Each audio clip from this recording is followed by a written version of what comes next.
Hello, and welcome to AWS Review, a weekly look at what's happening at AWS and how it may change how you do business. I am your host, Michael Krause.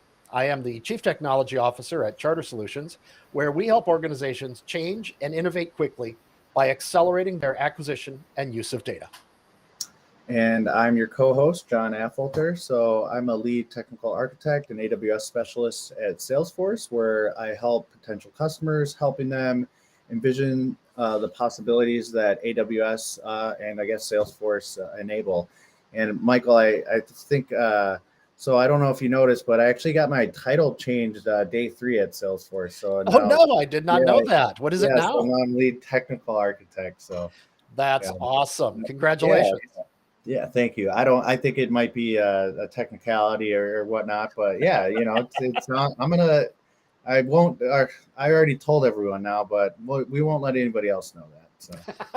So Tell no one. Tell no one. yeah, yeah, Everybody on the live stream, forget what you just heard. yeah. Forget. Yes, exactly. But yeah, I mean, what we always have a nice banter about weather, and finally we've cleared through the clouds for the most part, and we have some nice weather here, and it is my birthday month, so also great. Nice. I save it till the very end so I get the whole month, but yeah, I know we weren't in last week, but I think it's really turning into a nice spring here. I think it was the coldest April in 60 years. I heard. Oh my gosh. Yeah, it was. The jokes kept coming in April about, second winter and things like that. Mhm. And now suddenly, I mean, just in the last 5 days, we've gone from little tiny buds on the trees to I've got a crabapple tree in my backyard that's almost completely in full bloom. Yeah, that's funny you said that. I was out walking this morning. I took a picture. I was like, I remember these being brown, and when I left here at the beginning of the weekend, when I came back, they're just already in bloom. So, Yeah. um, I'm glad that it definitely gives me a little bit of a boost in happiness. So, Yeah. um, Spring is always kind of a love-hate relationship for me. I love the fact that it's spring. But mhm. the snow leaves and my mold allergies kick in, and then the trees Oh, bloom and my pollen allergies kick in. So it's like I want to go outside and I don't want to go outside at the same time. it's the old double-edged sword, and that's the old Absolutely, life here. absolutely. But yeah, I mean, before we move on to the topic of the day, which is going to be modern data architecture on AWS, which will definitely be a fun one.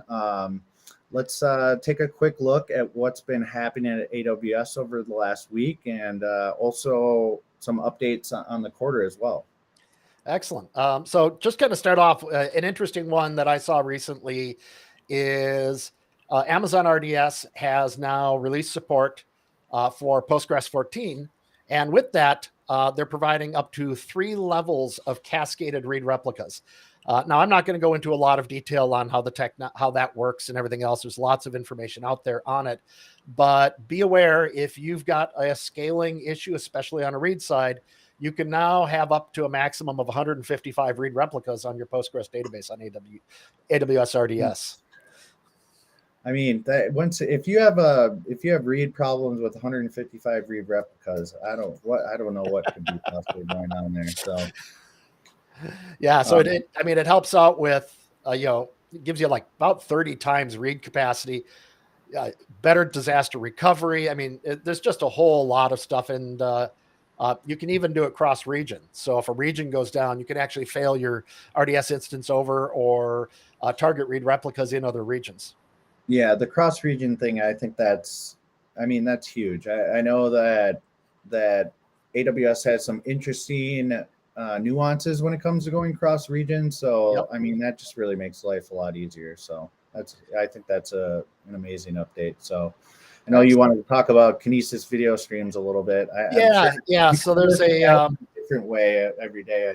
I feel like so. yeah. So Kinesis is continuing to grow, and they're continuing to add features. And people who are familiar with Kinesis video streams, Kinesis video streams allows you to basically capture video and audio as part of a stream and do processing on it in real time. they've recently released a new feature where you can now do image capture out of those videos as they're coming through. So if you want to grab images, configure generation of those images from the video, that's now available to you as well. Yeah, I think that's huge for manufacturing too, and Yep. just being able to really pinpoint on different things as you're going through, and you need to stop something really quickly, and then you can collect that over time and not Yep. have to do as much compute on a full video. You can just take the little images. So I think that's really great. Exactly. And in kind of the first quarter of this year, Amazon released a number of Amazon QuickSight Mhm. updates, and thought, John, you might want to share Yeah, some of the items yeah. that come out. I think QuickSight's doing a lot of great things. I think the first thing is the AWS QuickSight community. Obviously, the community is something that made Tableau great, and I think that them really moving this forward is really going to accelerate a lot more advances within QuickSight. I know just us working at it when I was at Charter, it's the team is really open to hearing suggestions. And I think one of those suggestions was actually the next update, which is the group's management UI. So, just giving a nice user interface for somebody that might not be an API programmer, that's able to manage these groups. So it really allows a large enterprise to be able to democratize the ability to manage these groups. And I think that anything that QuickSight does to advance the admin experience, I think is going to be really great for them. Also, they have comparative and cumulative date and time calculations. So now you can quickly implement a lot more advanced date and time calculations without having to use row offsets or pre-computed columns. So you can add them in regular business reporting, trend analysis, and also obviously within time series analysis as well. It also has rich text formatting on visual titles and subtitles. So again, really moving more towards that customizable feeling that really made Tableau great, and kind of that artistic feeling that some of the more advanced Tableau dashboard people really love. I know that it might win over Mike Richter to look more into QuickSight. It'll be a tough one. He's a Tableau lover too, a lot. So, but I think that they're making a lot of great advances, just being able to customize things. So, also custom subtotals at all levels on the pivot table. It also lets you change how that's displayed.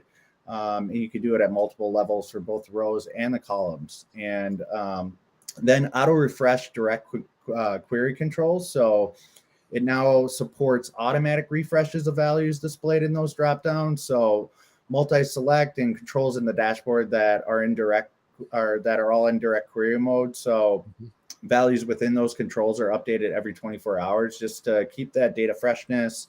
And it's done that automatically. So I think you had to have different things that would kick off before with the direct query. So, anything that you can take the mind off of the user and just have things be done, set it and forget it is always a great thing. So, with that, let's take a look at our topic here. Sure. So today's topic is taking a look at AWS's modern data architecture approach, and take a little bit of try to understand what it is and how it can affect business, and maybe figure out some deeper dives around some of the topics here for future sessions. Yeah, no, I mean, this is a great topic. Definitely one I have to be careful to not bring myself down a rabbit hole here, but I guess I just wanted to kick it off. Obviously, every time with a good question for you, Michael, and how do we really describe modern data architecture on AWS? Yeah, so let's talk a little bit of history here, because this is a journey that AWS has been on for quite a number of years. So many years ago they released um, Amazon RDS, Relational Database Service. Support for Oracle, SQL Server, MySQL, Postgres, MariaDB, etc. And that kind of was them trying to bring to the table transactional databases. So to make it easier for people to build apps on AWS. And then they came out with Amazon Redshift, which was their step towards let's have a data warehouse. Let's have a highly scalable data warehouse. Let's do it very cost effective relative to other data warehouse platforms. Then they came out with Amazon Athena, which provided a mechanism for them to build queries against files on Amazon S3. And that kind of became their data lakehouse architecture. So Amazon Athena, based on Apache Presto, combined with AWS Glue, which gives you a Hive catalog, and as well based on top of Apache Spark for data processing, gave us some data lakes kind of technology. And Amazon Redshift Spectrum allowed us from within Redshift to query that data lake. Then they continued to proceed and said, okay, let's add more enhancements. They came out with Amazon Lake Formation, which provided a little more fine-grained control over access to the data lake and tools for things like deduplication, applying various machine learning models to that data in the processing of it. So there's obviously been this journey that's been going on. And it's been a great journey. And another part of this journey, which I keyed into a few years ago, was at an AWS reInvent conference. Gosh, I want to say it was like 2018, 2019. They announced that they had done an analysis, a survey, if you will, of programming languages in use across all of their customers.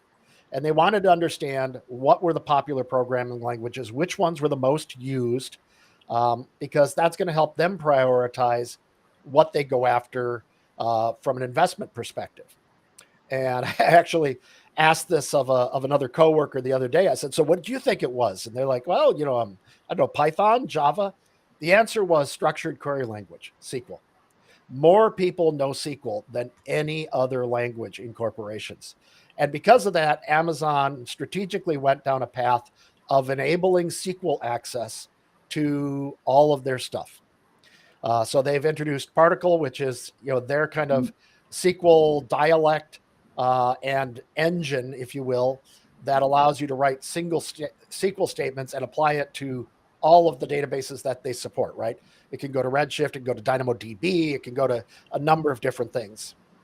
And that was a step towards higher federation. So now you can, not fully across the board everywhere, but from a lot of systems, you can now write queries that federate that query to other databases.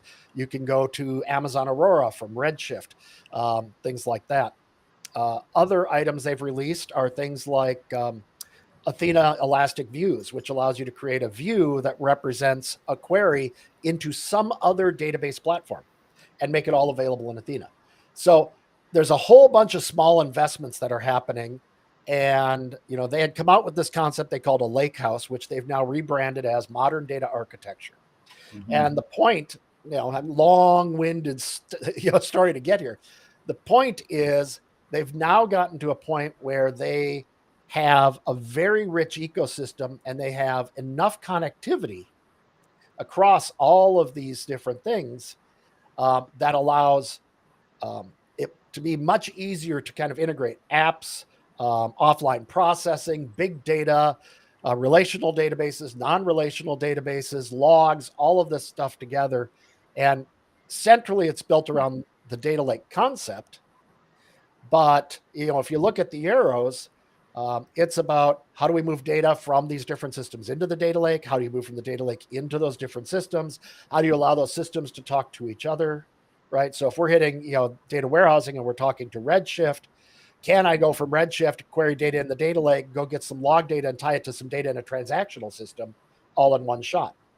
Can I extract data from that transactional system into the data lake and bring some of it into my data warehousing platform and expose it through various types of analytics or run it through machine learning, if you will, and see some of that? So that's kind of the history and kind of where we've gotten to today with that. Yeah. So what do you think, there's so many different ways and so many technologies that you can do a lot of the very similar things with. You can process, ETL with Lambdas. You can do it with Glue. You can do stuff within Redshift. You can really do it a lot of different places. I think you make a good point about just the integration. Why is it so important to be able to have these integration points? And what has really changed, right? We've had big data for a while. We've had high performance computing. What do you think's been the big factor that has made this a true modern data architecture? So let me make a couple of quick observations from a business perspective, and then I'll answer your question if you don't mind. So the first thing is I think people need to recognize that this is still early stages. Mm-hmm. It's not, fully baked is probably not the right term, because it's not like a product that has a specific life. Yeah. Amazon is following a journey here, and they've gotten it to this point, but they're very customer focused. So what they're doing is they're responding to customer needs. And I think over the next few years, you're going to see this thing evolve even further. Right. So that's kind of my first thing is I want to caution people to recognize that this isn't like buying a relational database platform that has been very matured, and now everything that changes are minor things, right? Oh, we now support XML or JSON in a table. They're nice features, but the underlying relational engine is still the underlying relational engine with some tweaks and some enhancements that we've worked with for decades, right? Mm-hmm. This is still going to be changing, and we're going to see more and more stuff. So swinging around to your question about, what's the value? Why would companies be interested in doing this? The reason this becomes interesting is it removes a lot of hard work, right? That's the biggest thing is if you think about, the early days of data warehousing, or even the heyday of data warehousing, you would take and say, I need to build a data warehouse. So what do I need to do? I need to go buy some very expensive ETL tool. I need to now connect up to my ERP systems, my manufacturing systems, whatever partners, whatever they might be, and then I need to design this star schema and try to figure out what my end situation needs to be. Mm-hmm. And then I need to write all of this ETL to transform that source data into that stuff. And it's a complex, difficult process. And it costs a lot of money, especially when you're trying to say, I'm going to create a single table or a set of tables that represents the world. And everybody should be able to use that, right? I'm being generic. Here's my generic view of the world. Go and please, use it as you can. So that shifted as new technologies came in, and now we've got data lakes and things like Apache Spark, which, by the way, is still not that easy to build things. You can do processing of much larger data sets easier, but you're writing Python or you're writing Scala to make that happen, right? It's not as drag and drop as you might like. But it was a nice enhancement because it allowed us to deal with the explosion of data and not have our ETL processing explode with it. Right? Well, nowadays, with Amazon's current ecosystem, I can take a pretty much a raw dump of data from an ERP system and drop it into an S3 bucket, and I can query it with Athena almost immediately. And if I want to take a piece of that data and update a table in Redshift, because of Redshift Spectrum and the ability to use that to query the files in S3, I can literally write a SQL statement that will grab the data out of that file and update a table in Redshift. Right? Yeah. I can now do, I think a couple of weeks ago, we announced Athena's ability to do transactional updates to S3 files. Oh, yeah. Right? I can write a SQL statement in S3 that will grab data, pull it together, and put it into a file. So now I'm leveraging that most common programming language, SQL, to do ETL, or ELT, extract, load, and transform, and things like that. The other aspect of this is the idea of moving from a general purpose data structure that everyone should be able to use, which is very, very difficult to do, right? And someday we should have a show about a controversial statement I've made to a number of my clients, which is there is no such thing as a golden record. Yeah. Everybody wants a golden record. Guess what, guys? There is no such thing as a golden record. There's golden record for purpose, Yep. but there's no such thing as a single customer golden record out there that meets all needs. So one of the trends we've seen recently is this idea of moving away from a general purpose data model to the concept of a for purpose data set or a curation. Different groups kind of call them different things, but the idea is, assemble a set of data, put it in a marketplace, and in this situation, I'm generally talking about an internal marketplace, Yep. so that your people within your organization can access it, right? Yep.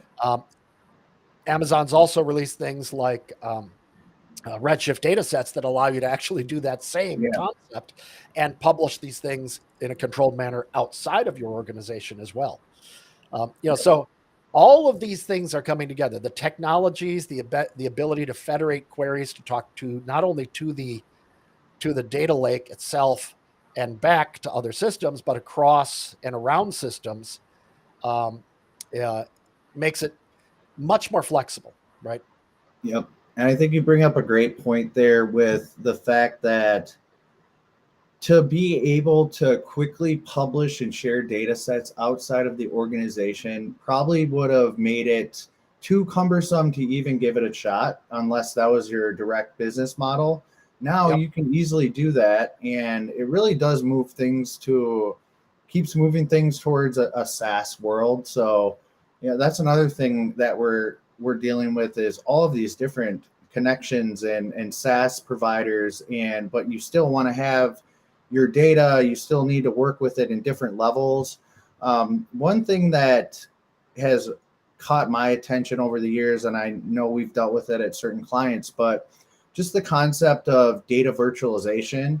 And I know that, not an AWS thing, but like Dremio and Apache Arrow, but, talk to me about the elastic views and also some of the other things that Redshift might be able to do now, Athena can do now, and maybe some of the problems that virtualization solves, like maybe like the data locality and whatnot. So virtualization is an interesting topic because if you talked to me 2 years ago and you said, I've got data in, even if all of it's on AWS, I've got data in all these different locations, and I can't afford right now to build bring it all into one database for analytics purposes. I'd say, well, your next best bet is a Dremio or a Denodo or something like that, a data virtualization platform that basically allows you to create a view across all those data sources. And what's been happening with the whole kind of, modern data architecture concept on AWS is that they're building this federation into the data sources on AWS. And now that means that, well, if I'm running 5 different applications, each running backed by Amazon Aurora, I've got a bunch of ERP data in my data lake. I've got an Amazon Redshift data warehouse with a bunch of highly used regular data that's driving dashboards and analytics and operational models. And I need to quickly be able to pull together something that grabs from all of those sources. In the past, virtualization was your key. Today, the federation capabilities, the cross-communication capabilities that Amazon's building in do that for you. Now you layer that in with Amazon Glue and some of the other things that are providing some of the governance tools and such. Now you've got, not only the access from a query perspective across all of these things, but now you've also got the places where you can manage access control, You can manage who can see what, potentially even filtering of data, both at a row level and at a column level, to control who can see sensitive information that may be available in a table. And this is going to continue to grow. And this is why, earlier I made the comment that this isn't the end state yet. Yeah. There's a lot of things that are happening as people play with this. There's going to be a lot of, if you will, complaining about things that aren't there that need to be there. But Amazon has very quickly been making this stuff happen, and they've got an end game in sight that they're building towards, and it's very interesting to watch this happen because it's really speeding up what people can do. Yeah, Right? and it's the integration points, and I think it's interesting. We have kind of different paradigms happening at AWS specifically as well. Just I think about like Snowflake, and I think about how well Snowflake's doing in that SaaS model, and I think that there's a lot of different SaaS companies that might influence as well to be able to partner. I mean, obviously, I'm on a team that partners with AWS at Salesforce. What do you see? There's so many partners that AWS has. How does AWS manage that in the terms of where it takes their strategic direction for the modern data architecture? Is it kind of one of those things where they're going to play nice, but always in the background working on the integrations, or, kind of where sometimes I feel like there's going to be a line in the sand drawn at some point. What does that look like just strategic wise and long-term? So, I think, I've been working with AWS for many, many, many years now. So I've had the opportunity to observe this. And I still remember the first reInvent conference that I went to, Andy Jassy and the CEO of Netflix sitting on the stage chatting, because Netflix runs on AWS. But when we look at like partners and things like that, AWS does their best to support and protect their partners, right? I've got some inside baseball knowledge around one of those where there is a partner that actually competes directly with an AWS service. And if that partner is working with a customer already, AWS will not try to engage that customer and make that sale happen, right? When you look at technology partners like Snowflake and things like that, AWS is very customer focused. And if their customers are coming in saying, we want federated query with Snowflake and amongst all these other things, AWS makes it happen. But it's driven by customer demand. So if customers are saying, I want to be able to query my on-premise Oracle Exadata data warehouse from within AWS, and I want that to be just part of the ecosystem, if there's enough customers doing that, they'll go there. Realistically, the customers are leaning right now towards tools like Snowflake and things like that. But I think it's definitely worth watching. It's definitely worth customers using today, but recognize, as you alluded to earlier, there's probably about 30 different ways to implement something right now in this ecosystem.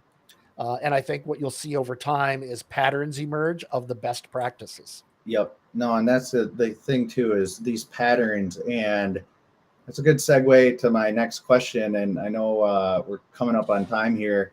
What is next with patterns? Are we going more? Are things going more to event driven? Or obviously there'll always be purpose-built databases, but where's kind of that, that adoption, curve going, and what is kind of, is there some sort of black swan event or technology that could come out? Like, what do you think? Just the crystal ball here. So I'm gonna take a pass on the event-driven one, only because we have an upcoming episode on event-driven systems, and we'll dive into that a fair amount. But I think that what you're going to see, and you've been seeing it over the last few years, is change. And people are, the technology's changing. People are changing how they're dealing with stuff because of that technology changing. And I don't think that's going to slow down for a while. I don't think we're going to have like a big black swan type event that says, boom, now we've got it, right? I think it's going to be a lot of combination of incremental and large step evolutionary change that's happening probably in this space, in the data space, over the next 5 to 8 years. Okay.